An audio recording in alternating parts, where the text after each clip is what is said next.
Coming in hot.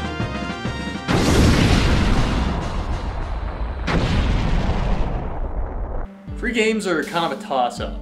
They're usually made by amateur game devs who are looking to build a body of work before they can actually start getting paid making video games. Sounds like a couple filmmakers that I know. Indie productions are kind of drawn to horror, and as far as I can tell, it's because they've had quite a few indie horror games hit the big time. But that means the market's saturated with Slender clones and other hastily made games based off of creepypasta. So if you want a good indie horror game, you have to dig through unending amounts of unfinished, uninspired, or otherwise unsatisfactory games. Like this one about Jeff the Killer. It's called Jeff. They put about as much effort into this game as I put into the following analysis of said game. In a game about Jeff the Killer, you explore a building square with a teleporting elevator. There's not even a piano in this piano. Where is Jeff? I don't even see. I just see left his floppy dicks all everywhere. All over the floor, Jeff the Killer. No matter where you go digging, you're bound to find all kinds of games of varying quality. So let's at least pick some familiar ground with at least some quality control. Like Steam. First game I'd like to show you is a little number called All Is Dust. This game takes place on a farm during the Dust Bowl. If you don't remember learning about it in school, the Dust Bowl was a natural disaster that happened in the United States throughout the 1930s, where dust storms ravaged farmlands and devastated the economy. It was a great cause of suffering for a whole lot of people, so it's interesting to see a video game that covers this subject matter. Let's hope it holds up to wind erosion. Boom! Count it. You can use a controller too. Let's give that a try. Whoa, okay. You can spin around in the front seat like a 10-year-old in an office chair. That's a little sloppy. There's a crash, some exposition, and we're in a cabin. Cutscene doesn't explain why we are now in a cabin or why there was a crash, but here we have some newspeak from the Ministry of Truth. May 15th, comma, 1929, comma. Local girl, comma. 7, comma. Kidnapped, comma. Police agree. I'm not the comma police, so I've got no choice but to let this one go. You're asked to follow a ghost who leads you to a well. Wait, did I just jump? There's no jump button. How did I do that? Okay, I'm getting blocked by the leaves. Oh my god. I don't know if I can finish this game. It just became tree climbing simulator. Okay, enough of that. I need to find the crank to this well, but as far as I can tell, there's no clear indicator of where to go. I'm looking at the map, but just where? I found a covered wagon, but I'm not sure I was supposed to. It doesn't look finished. It looks like a skybox asset that you're only supposed to view from one angle. Also, I can just clip right through this part. Through a bit of exploring, I found the objective thanks to this bright shining beacon. Then suddenly I just get mauled for no reason. Alright, well, back to looking at this drawing, I guess. What was that? Oh, whoa, oh. Up the tree. Well, you know, this thing doesn't seem very aggressive. Let's examine it. Oh, well, it's gone. From here on, this guy follows you around and then freezes when you're looking at him. Sound familiar? By the way, this scarecrow dust monster is classified as Euclid. But hey, it works, because if it can't move while you're looking at it, there's no need for an animator. Also, when you get close enough to it, it vanishes. It leaves behind its hitbox, so you can't pass through it. Now that we have the crank, we can get the key, which is used to unlock the room of the, local girl, 7, kidnapped. This triggers a cutscene. Wait, whoa, did you guys see that? What was that? What the... How do you like my video game? I've been watching you play it through this here window.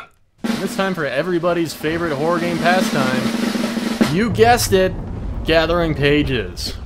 Fortunately, there are only 3 pages, not 8. Whenever I come across a game that lacks polish like this, I always check 2 things. Fall damage and fire damage. Let's check fall damage. Stuck the landing! But as you progress, there are more and more of these little dust monster guys. Looks like they have a little trouble navigating around this fence. But now that we found all the pages, it's time for the grand finale. Hey, fire! Let's check for fire damage. Well, there was fire damage, but no collision on the post. Oh god, they're everywhere! What do I do?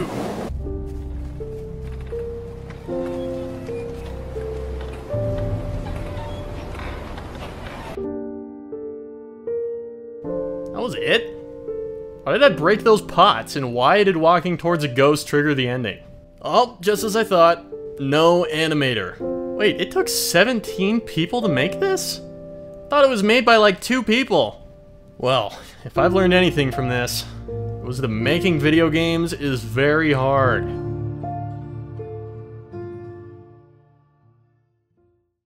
Next up is the Forgotten Ones, but first I want to mention real quick that the opening cutscene before the menu has some really depressing graphic footage from the Holocaust.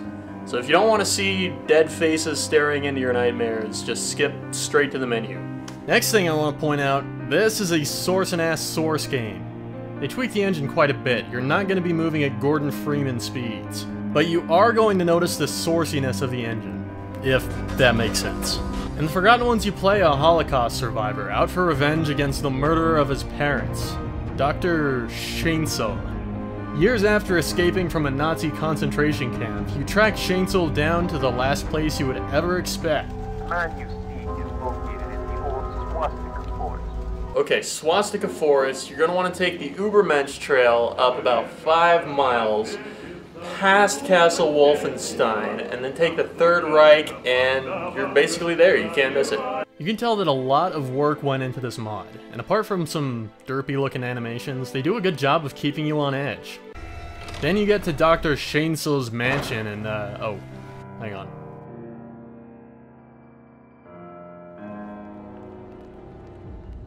Okay, when you reach the mansion, you'll experience... fucking...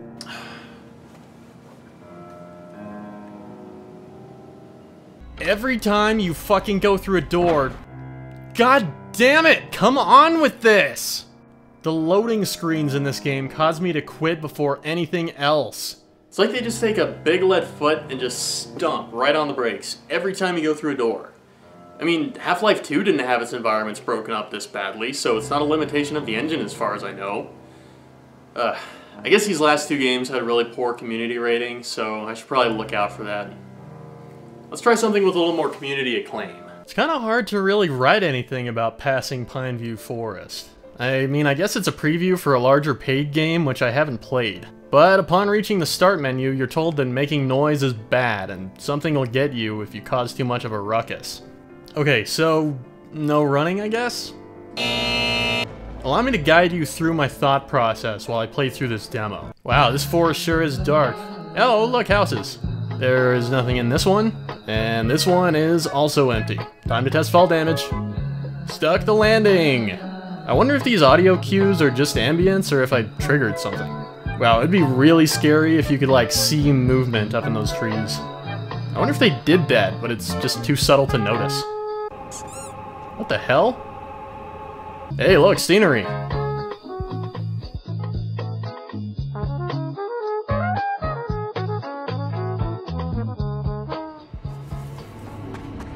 Oh, I guess it's over. Was that the end, or did I mess up? So apparently you're not supposed to approach the Scarecrow. But how was I supposed to know that? I mean, I guess it's kind of cool the different things you do affect your fate in the game, but unless the game conveys what those things are to you somehow, it might as well just be random. So that's my experience with passing Pineview Forest. Let's try Black Rose. Ooh, careful everybody. This game contains jump scares. With pointy teeth. In Black Rose, you're tasked with investigating a mortuary where the entire staff has gone missing. As any sane person would do, you go in the middle of the freaking night. Alone. First, you discover a baby monitor. When a terrifying voice comes over telling you to come downstairs, you do what any other sane person would do and go right downstairs, where you find a coffin lying next to the other baby monitor. Sweet! Judging from our previous choices, I figured the next sane and logical step would be to open the coffin up, climb inside, and nestle right up next to the corpse. Alright, I guess the only thing the game is gonna let us do now is leave.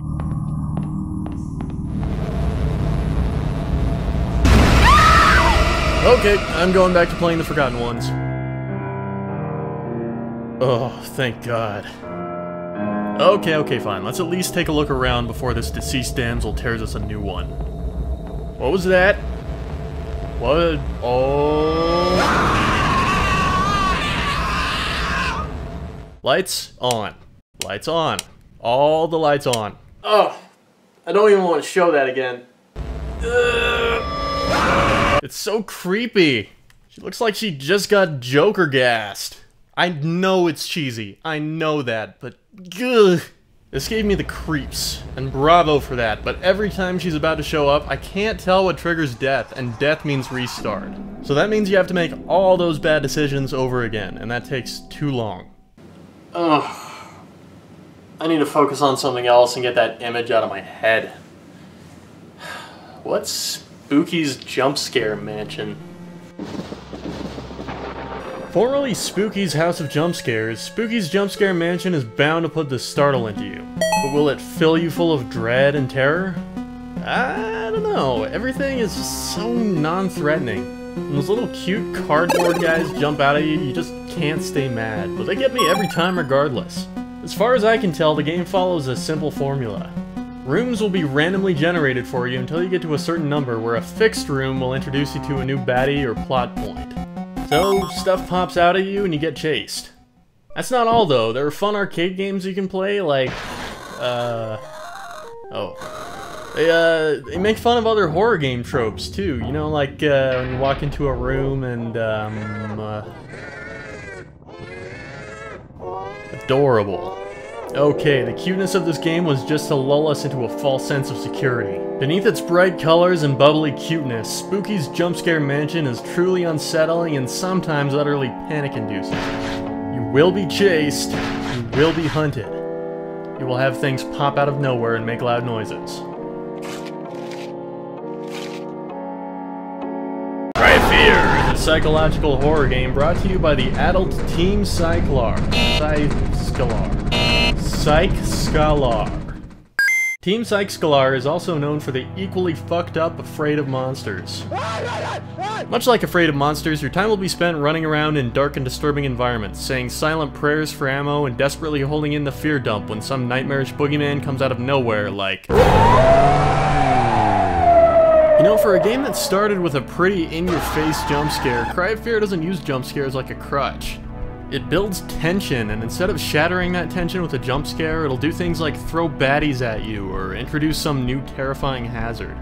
Cry of Fear is a combat-based horror game, but they found a nice balance where the amount of ammo that you come across, coupled with the difficulty of combat, keeps you feeling like you could run dry at any moment and have to rely on your pitiful melee attacks, which makes finding ammo like striking gold. In Cry of Fear, you play as Simon, a manic, depressive young adult who's his own worst enemy. Team Psyklar has a real boner for the psychology of mental illness, and Cry of Fear shows it. The atmosphere is mind-bending and carries a lot of inspiration from Silent Hill, like how the enemies move in spastic and unnatural ways, or sometimes how it seems like the world was normal enough one minute and the next it seems like you've gone through some hellish portal and everything looks gross and corrupted. Although a lot of the plot is shrouded in cryptic metaphors, all is revealed in the end, but it may take you more than one playthrough to piece it all together. Until then, you're going to be asking yourself a lot of questions. Questions like, gas mask doctor, friend or foe? What is this floaty bed man? Why am I carrying around a severed foot? Who keeps burying ammo? Why is Simon jerking off a dead guy? This isn't making any sense! Don't worry, Simon. There's an explanation for everything if you just dig deep enough. Holy fuck! Holy shit. Thanks for watching my video, you sexy person, you. I'm super glad you made it through the whole thing. You're still awake, right? If so, it really helps me out if you like and favorite, but only if you really liked it. If you really, really liked it, go ahead and share it with somebody. Or just subscribe and I'll do my best not to disappoint. If you're not quite sure, why don't you check out another one of my videos? I cherry-picked one here just for you. Lastly, if I ever get my Patreon set up, I'll link it right here. Thanks again for watching, and have a lovely day.